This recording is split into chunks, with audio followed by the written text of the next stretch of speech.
Sudah, saya juga kuasa dari Pak Isan. Bisa. Iya. Baik, satu pertanyaan Pak Isan. Tadi Pak Isan bilang sudah pernah ke kantornya CT Salsabila, Pak ya? Ngapain Pak Isan? Melakukan pembayaran biji. Pembayaran biji? Iya, pembayaran biji sampai. Kalau pembayaran itu langsung ke kantornya CT Salsabila atau?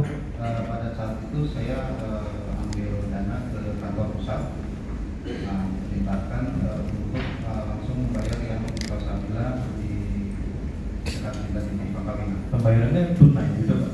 Iya, kalau SAP ini pembayaran tunai. Bukan anjir. Lalu tadi saksi bilang lokasinya di alun-alun Taman Sari Pak ya? Iya, di Taman Sari. Bapak tadi katakan itu lokasi punyanya PT Timah. Setahu saya di situ memang aset PT Timah. Tahu dari mana itu aset PT Timah Pak?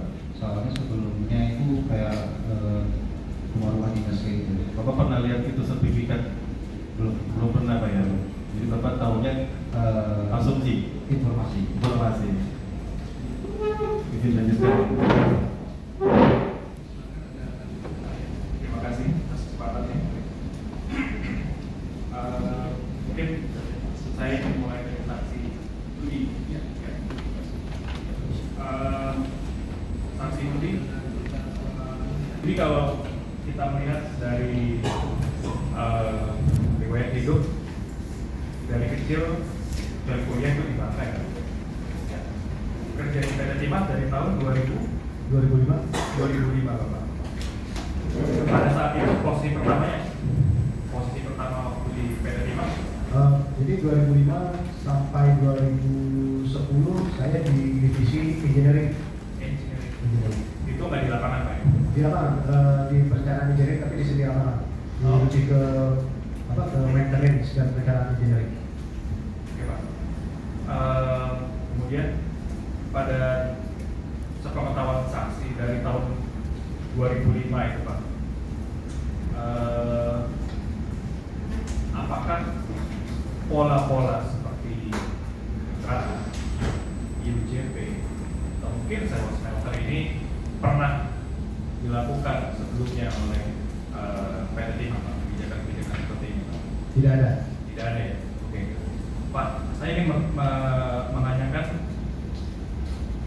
suatu hubungannya dengan kemudian pasal 136 Undang-Undang Minerba. Mungkin saksi Budi juga mengetahui atau mungkin kalau belum, 136 Undang-Undang Minerba itu adalah menyebutkan pemegang IUP atau IUPK sebelum melakukan kegiatan operasi produksi wajib menyelesaikan hak atas tanahnya Pak, dengan pemegang hak sesuai dengan ketentuan peraturan undang-undang. Ya. Yang ingin saya tanyakan Pak, kalau di lapangan ini bagaimana cara dari PT Timah untuk menyelesaikan hak atas tanah pada masyarakat-masyarakat yang berdampingan atau overlapping dengan IUP milik PT Timah?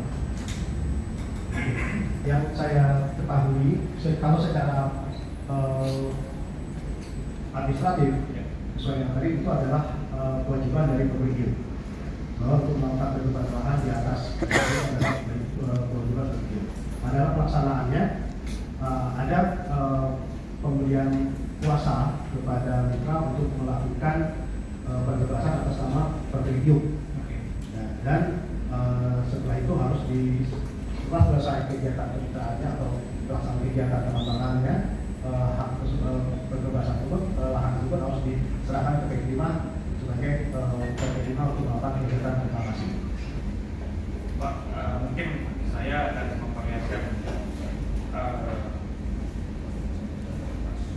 sedikit berita atau kabar dari yang terjadi di lapangan.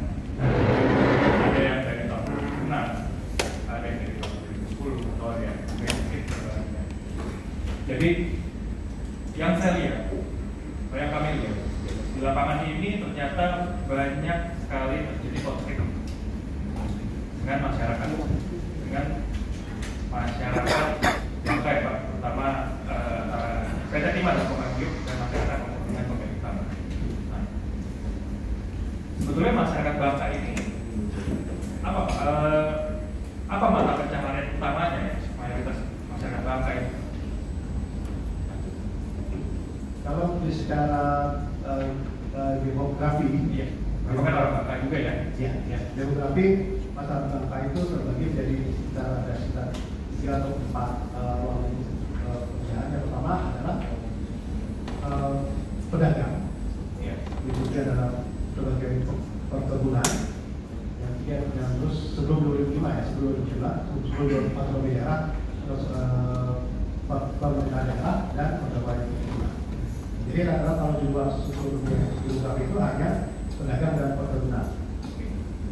Kalau masyarakat penambang itu Pak, apakah itu juga berkontribusi terhadap sebagian besar mata pencarian masyarakat di PT di Bangka?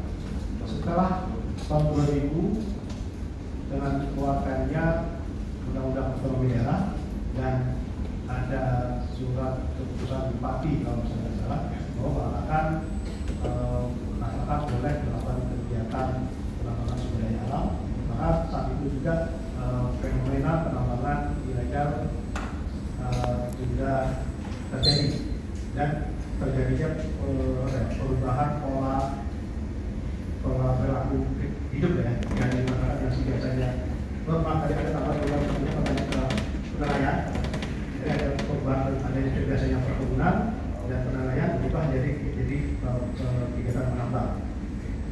Yang ini menarik karena di data kami ternyata kami menemukan bahwa penambangan timah itu di Bangka, bahkan di Museum Timah Bangka itu tercatat pertama kali di 1733 Pak. Jadi mungkin memang banyak dari masyarakat Bangka itu yang tahunya adalah masyarakat sebagai penambang juga Pak. Nah ini ada beberapa juga ada beberapa berita yang menampilkan bahwa memang pengetahuan saksi pernah melihat atau pernah mendengar kabar ada misalkan ada konflik-konflik seperti ini yang terjadi di Bangka, ada kerusuhan dengan pemilik dari tanah itu Pak. Iya. Sering ya Pak ya? Sering. Iya. Apa kemudian langkah-langkah yang diambil oleh PT Timah, sepengetahuan saksi saja, kemudian untuk membereskan permasalahan ini? Secara detail saya tidak terlalu tahu, namun yang saya informasi adalah pasti perusahaan akan melakukan upaya yang terbaik supaya jangan terjadi konflik dengan masyarakat dengan melakukan diskusi-diskusi dengan pemahaman juga dengan keterlibatan pemerintah daerah untuk mengatasi bagaimana kepentingan tadi baik kepentingan masyarakat maupun kepentingan perusahaan dan yang lainnya itu bisa berjalan dengan normal seperti itu. Jadi win-win.